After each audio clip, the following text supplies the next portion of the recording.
روزے کے مقصد سے ہی آگاہ نہیں ہوا، روزے کی فرضیت کی حکمت کو ہی نہیں جان پایا کہ اللہ نے ہمیں وقتی طور پر ان چیزوں سے بھی منع کر دیا جو ہماری روزمرہ کی زندگی میں داخل تھیں، حلال تھی، طیب تھی، پاکیزہ تھی۔ کوئی آب زمزم بھی لے آئے اور آپ کو کہے کہ یہ لے لیجئے گا تو آپ کہیں گے میں لے کے رکھ سکتا ہوں، ایک گھونٹ بھی حلق سے نیچے نہیں اتار سکتا، اس لیے کہ میں روزے سے ہوں اور میرے لیے اب اس کو پینا جائز نہیں۔ مدینہ تو رسول صلی اللہ علیہ وآلہ وسلم کی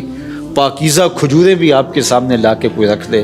آپ کہیں گے میں شام تک انتظار کروں گا اور ان سے افطار کرنے کی سعادت تو پالوں گا، لیکن میں نہیں لے سکتا اگرچہ اس شہر نور کی یہ کھجوریں ہیں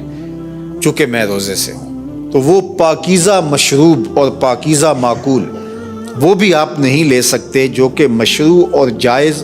طیب اور طاہر، پاکیزہ اور متبرک تھا۔ تو جو چیزیں مستقل حرام ہیں، ناپسندیدہ ہیں، مکروہ ہیں، ناجائز ہیں، تو ان کو ہم روزے کے اندر کس طرح اپنی زندگی میں شامل کر سکتے ہیں؟ تو اللہ کے محبوب کا فرمان سن لیجئے، ارشاد کیا من لم یدع قول الزور والعمل بہ فلیس للہ حاجۃ فی ان یدع طعامہ وشرابہ، جس نے جھوٹ اور جھوٹے کام نہیں چھوڑے اس کے بھوکا اور پیاسا رہنے کی اللہ کو کوئی ضرورت نہیں۔ اس نے تمہیں جو کھانے پینے سے منع کیا ہے اس کی حکمت ان چیزوں سے منع کرنے کی ترغیب ہے جو تمہاری زندگی میں ممنوع ہے، ورنہ یہ نہیں تھا کہ کوئی خوراک میں کمی آ گئی تھی تو وہ تمہیں ایک وقت کے کھانے سے روک کر کے کوئی خوراک بچانا چاہتا ہے،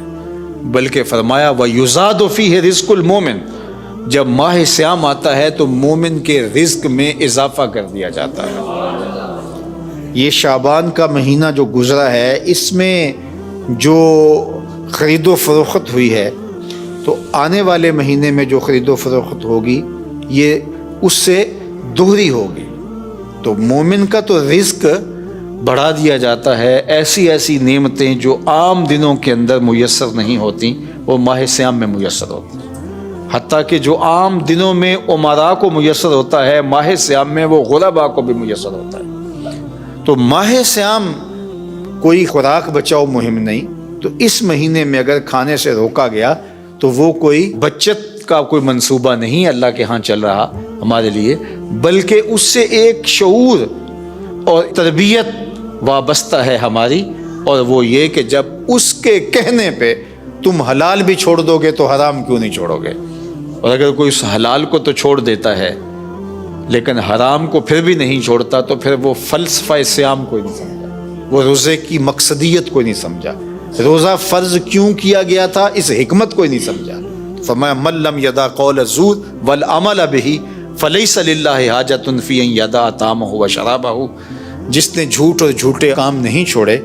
اس کے بھوکا اور پیاسا رہنے کی اللہ کو کوئی ضرورت نہیں۔